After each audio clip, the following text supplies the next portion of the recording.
pode ser um bom meio de fazer transações verificadas de forma descentralizada de stablecoins. A stablecoin, para mim, é o futuro. Só que para isso, a humanidade precisa se livrar do grande confiscador, né? O Bitcoin, na minha visão, ele vai explodir. Eu vou até falar com o Cogos agora o que ele acha do Bitcoin e depois eu vou contar qual o motivo do Bitcoin. Hoje ele tá negociado a 100 mil dólares ali, mais ou Ele deu uma menos. caída agora, né? Mas tá isso daí. Tá uns 104 mil dólares, toda hora eu recebo aqui notícia. E eu tô muito comprado em Bitcoin porque eu acredito que é um ativo que vai explodir. Qual é a sua visão e a visão dos libertários, Cogos? Ó, só queria falar mais uma coisinha sobre o dólar, né? Eu acho que ele vai passar de 7 pelo seguinte, não é só a improbidade da petralhada no Brasil. Provavelmente o Trump vai adotar medidas de austeridade nos Estados Unidos. E essas medidas de austeridade vão ser muito saudáveis para a economia deles, o que vai valorizar o dólar ainda mais. É. Então a discrepância entre o dólar e o real vai aumentar. Então, podem me cobrar. Estamos em janeiro de 2025. O Luan vai me chamar para um podcast lá no final do ano. E eu vou confirmar, o dólar vai passar de 7.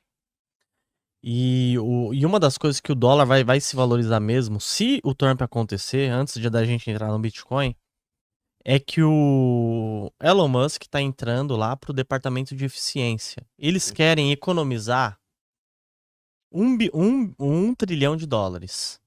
Isso daí é o quê? É aumentar a eficiência do Estado e economizar. Ah, Luan, 1 trilhão é muita coisa, eu não sei se ele vai conseguir fazer. Mas, cara, a NASA dava risada do Elon Musk e hoje em dia ele tá dando ré no foguete. Uma coisa que nunca foi feita. Então, realmente, o cara, se ele se dedicar a não ficar só pelo pragmatismo político, né? Querendo ganhar espaço ali. E eu acredito que pode Deixa eu ser soltar a muito. piada. Pode soltar. Saiu a turma da Ré no Kibe, entrou a turma da Ré no Foguete.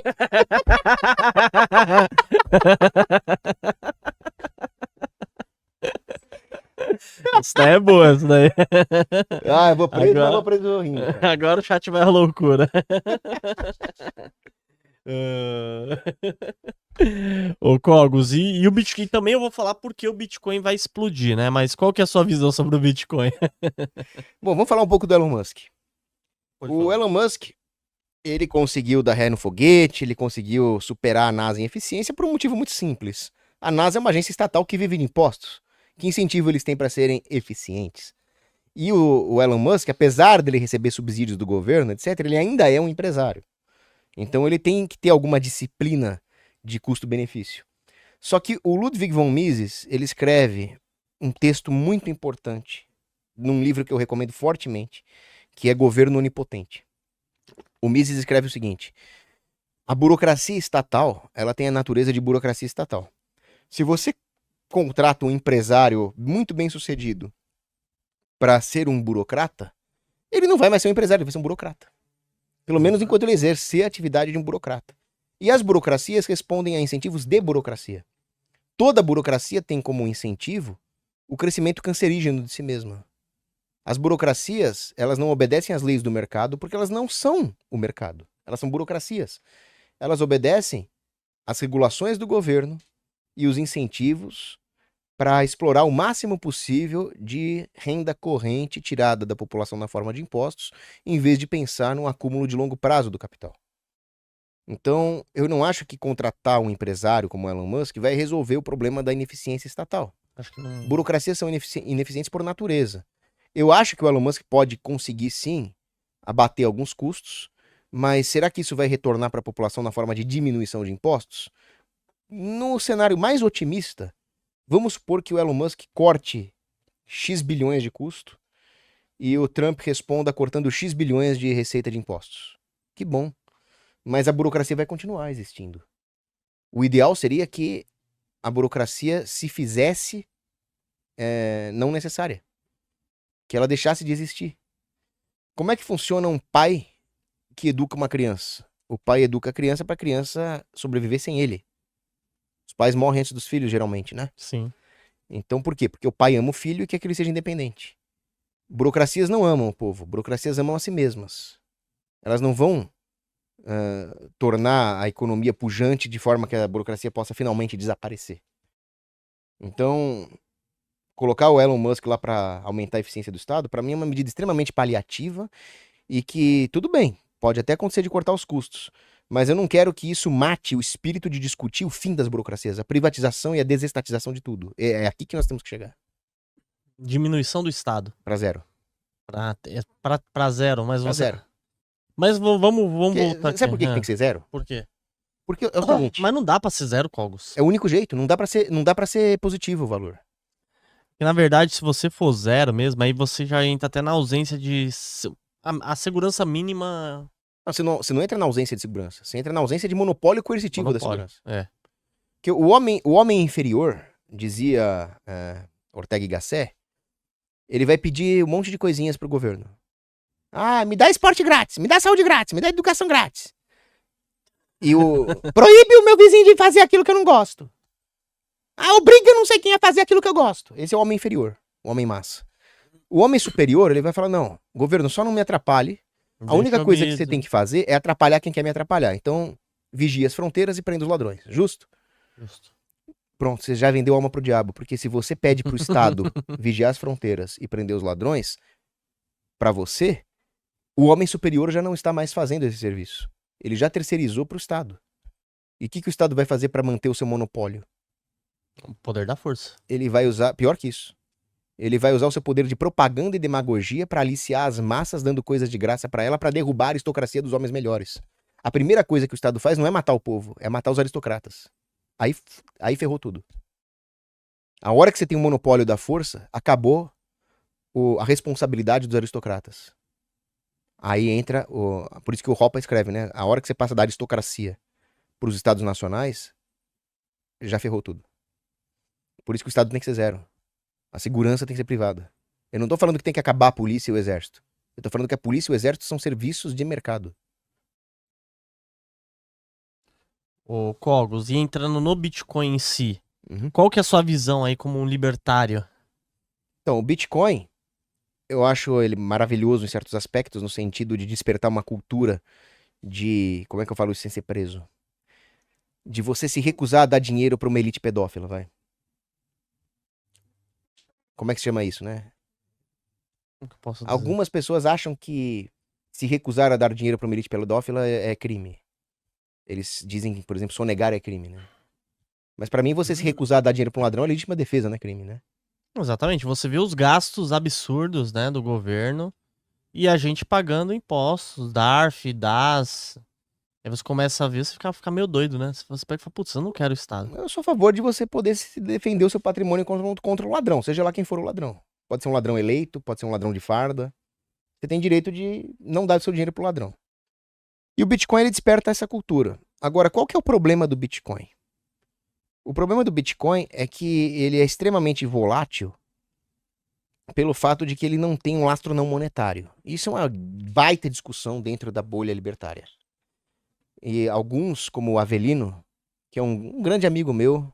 Ele tava sempre aqui, ó, O Avelino. Avelino é um cara que eu admiro muito. Eu acho que... Marcar um podcast com ele, hein? Seria Você vem? ótimo. É legal. Então você tem, por exemplo, o Roxo. O Sim. Roxo que é meu amigo também. Eu participei de um podcast com ele ontem, do Econoflix. Ah, legal. O Econoflix é um programa que eu tô apresentando com o Belém, que é um grande economista, nas quartas-feiras. Faz parte da hora do strike. Então o Roxo, ele é a favor dos bitcoins. O Avelino é a favor do ouro. O 38, acho que o Bitcoin é a epítome da experiência humana Se na o Terra. Satoshi aparecer aqui, o que o 38 fazia pra ele, hein? Será que vocês... Não, ele não pagaria pra ser sodomizado, não. Será que ele dá uma chupinhada, não? Não, não. O 38 é Dá cabra um homem. chupisco, não? O 38 admira o Bitcoin, mas ele é cabra macho, não é isso? Essas coisas aqui não, né? Não, eu tô...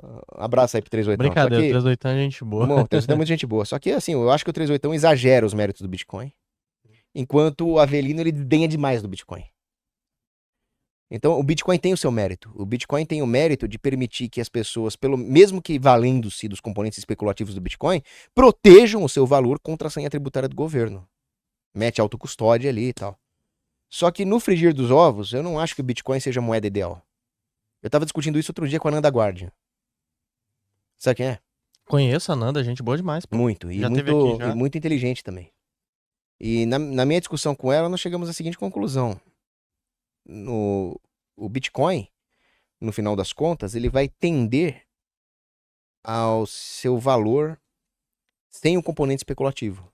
Porque ele as vai... pessoas vão comprando Bitcoin achando que elas vão poder vender. Sim. Na esperança de liquidação.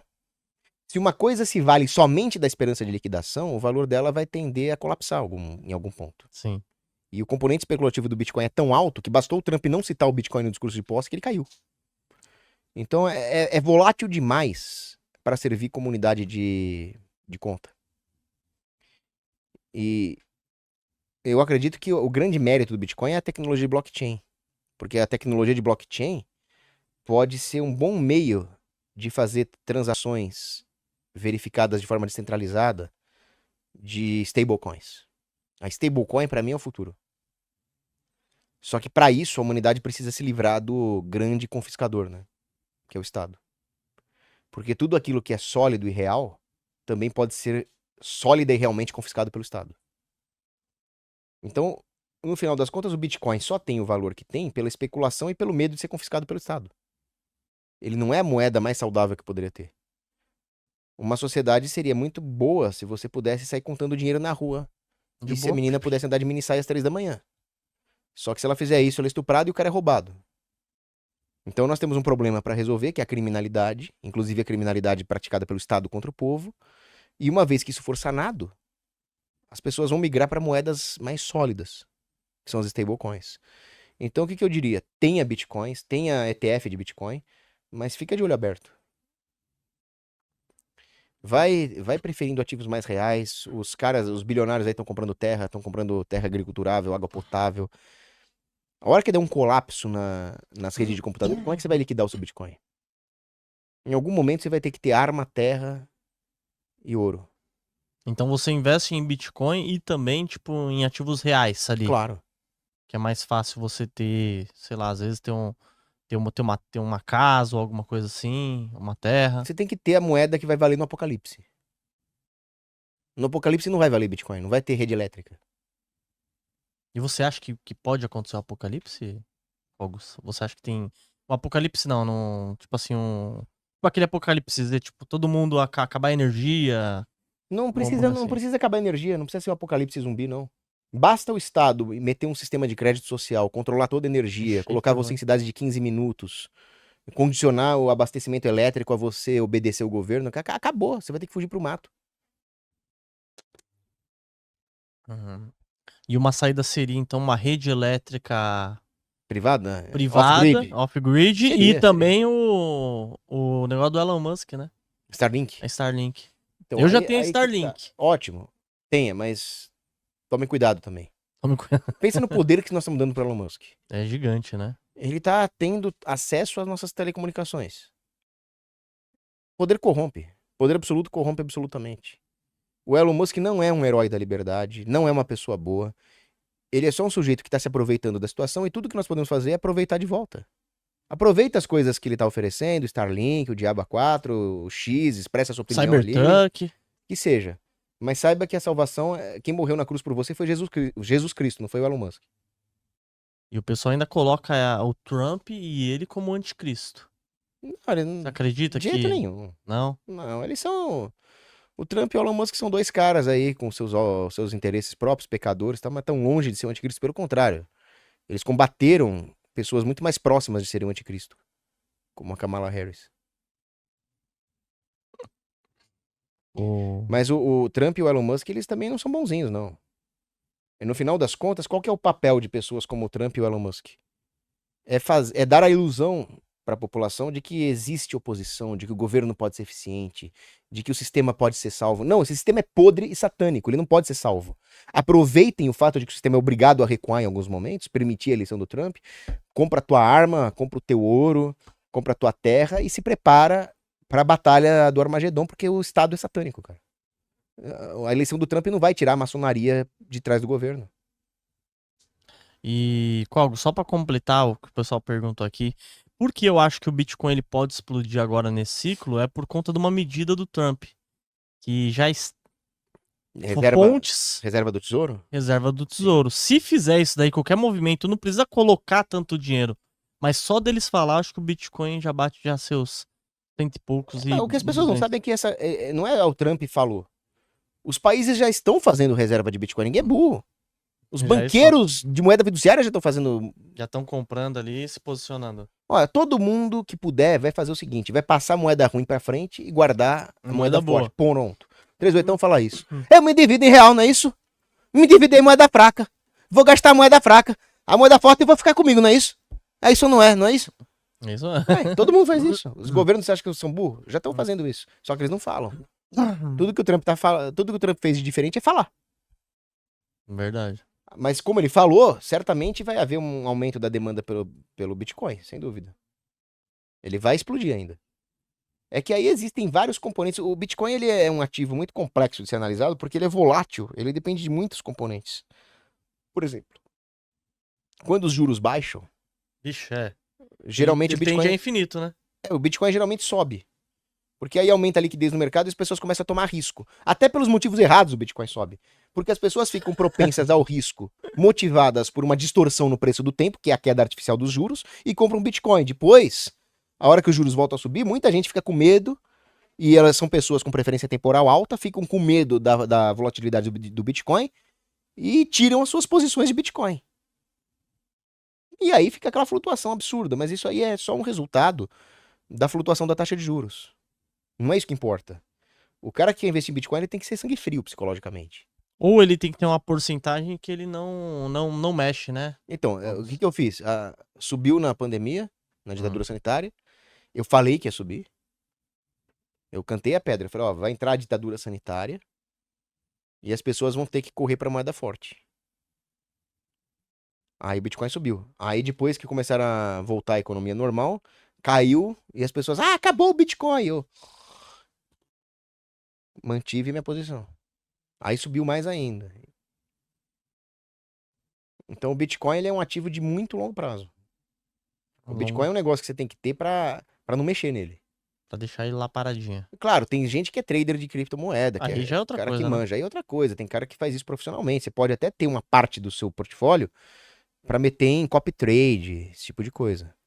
Pra ter uma liquidez mais de curto prazo. Mas faça isso com uma porcentagem do seu portfólio. Não vai meter todo o Bitcoin nisso. É. Você tem que ter a maior parte dos seus ativos de cripto, tem que ser pra keep calm and hodl, né? Sim, e rodar, É. Roda aí, faz o... Galera que tá acompanhando a gente aqui, deixa seu like, se inscreve no canal. Para analisar ações, BDRs, fundos imobiliários, acesse a plataforma do Investidor 10. Inclusive, para você gerenciar a sua carteira, saber quantos de dividendos você vai receber. Inclusive, eu deixei a carteira da minha filha, a Laurinha, ela tem 3 anos e já invisto para ela. Todos os ativos tá no link aqui embaixo.